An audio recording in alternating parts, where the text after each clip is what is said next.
We have all sorts of speculative conversations about how our lives are being negatively impacted by the internet and social media. Even though it may be hard to imagine what life was like before social media existed, the phenomenon is still relatively new. So it's no surprise that we're learning some pretty rough lessons as we go. Sorry, I was taking a selfie while shooting a Snapchat, while periscoping that Snapchat, while Instagramming latte art, while Shazamming The Weeknd, while streaming Master of None, while retweeting George Takei, while saying this wins the internet, while still being hashtag so bored. Hammer? Hammer?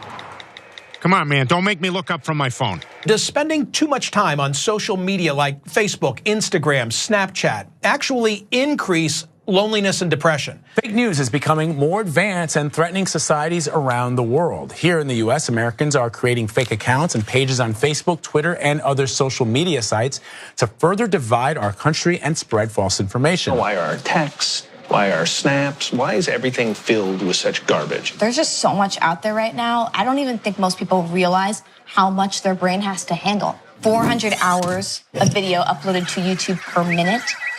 500 million tweets sent per day. There's over 3 billion Snapchats sent per day.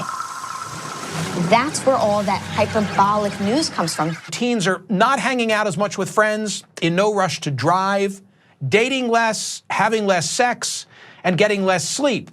Does it make us depressed? Does it make us more informed? Is it being used for disinformation campaigns? Is social media ironically making us socially awkward in face-to-face interactions? Millennials happen to be the first generation of online guinea pigs, and yes, there are some serious consequences associated with online activity. Recently, some sad soul with the Twitter handle Anonymous Q leaked a nearly decade-old video of Congresswoman Alexandria Ocasio-Cortez dancing to Listomania. Whoever posted the video actually thought that wholesome footage of Ocasio-Cortez having fun would undermine her credibility. It's as if she was an accomplice in a criminal act. But it turns out the only crime committed here was by the band Phoenix, which introduced that annoying tune to the world so radio stations could play it incessantly until people like me contemplated driving off a cliff. Anyway, the attempt to discredit AOC backfired because anyone other than a sad little killjoy would find the video endearing. But there have been countless public figures who weren't so lucky when others dug into their past, which makes one wonder, how will content we posted online in our youth age along with us? Will those posts destroy our reputations? Better get a tweet out before I go dark for a few hours. About to see the new Kevin Hart movie. Just kidding, I'm white and went to college. Hashtag Baywatch movie. Hey, are you at Dog Backwards from Twitter? I am. Are you a fan? You racist jerk! I hope you get foot and mouth disease! What the hell was that? Uh-oh. Wow, you are blowing up! Blowing up bad. Up, look at that. Huffington Post just picked it up. Buckle up, buddy. Speaking of Kevin Hart, he recently stepped down from being the host for the Oscars after some of his tweets from 10 years ago came back to haunt him. Some have argued that his posts were anti-gay. Hart was announced as the Oscar host last month and called the gig an opportunity of a lifetime. But within 48 hours of that announcement, he resigned after tweets surfaced of him using the word gay as a slur and an outcry over homophobic jokes he told in past stand-up routines. Every kid has a gay moment, okay? Every kid. But when it happens, you gotta nip it in the bud. You gotta stop it right there. Hey, stop! That's gay! Hart took to social media after stepping down to apologize for his remarks. In one of Hart's tweets dated January of 2011, he writes, quote, "If my son comes home and tries to play with my daughter's dollhouse, I'm going to break it over his head and say in my voice, stop, that's gay." Look, obviously I don't agree with what he wrote, and I was happy that he eventually apologized for it. Since then, Ellen has defended him, and there's some chance that he could end up hosting the Oscars after all. But the debate about whether Hart's old tweets were homophobic soon turned into a debate debate about whether Hart apologized enough, or whether he apologized correctly, or whether he even meant the apology in the first place.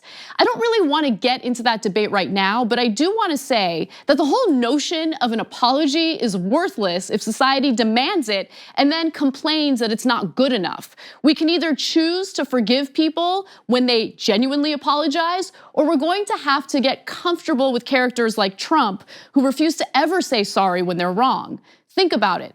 We don't really incentivize apologies these days.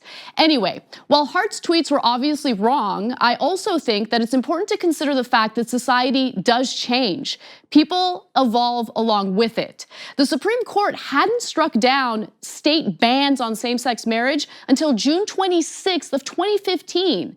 And even with gay marriage legalized, there are still red states throughout the US that refuse to extend anti-discrimination protections to the gay community. That's something worthy of attack. That's where the real injustice is. We even have fundamentalist religious groups who travel to countries like Uganda to spread hatred toward the LGBT community. We allow the far right to continue preaching this gross level of hatred while they simultaneously enjoy tax-exempt status for being religious groups, meaning that we as Americans subsidize their hate. Most states still allow the torturous methods of gay conversion therapy for minors, but no one ever cares or talks about it. Words have impact, I agree, but actions matter more. While it's easy to find a celebrity, dig through his old social media posts, and try to destroy him over it, it's much harder to demand systemic change. I get that. But let's find a way to turn people like Kevin Hart into an ally rather than public enemy number one. And if you find yourself over-focusing on what someone posted online a long time ago, and I know I certainly have, I'm guilty of this, just consider what it would be like if the shoe were on the other foot.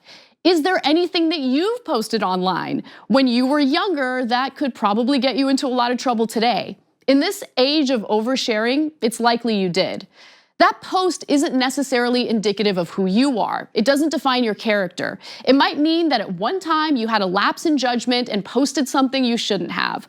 We need to give people the benefit of the doubt. Again, this is an area that I can admit I need to work on. We need to consider their actions and whether they've changed. I think that's a better way of determining whether someone is worth destroying.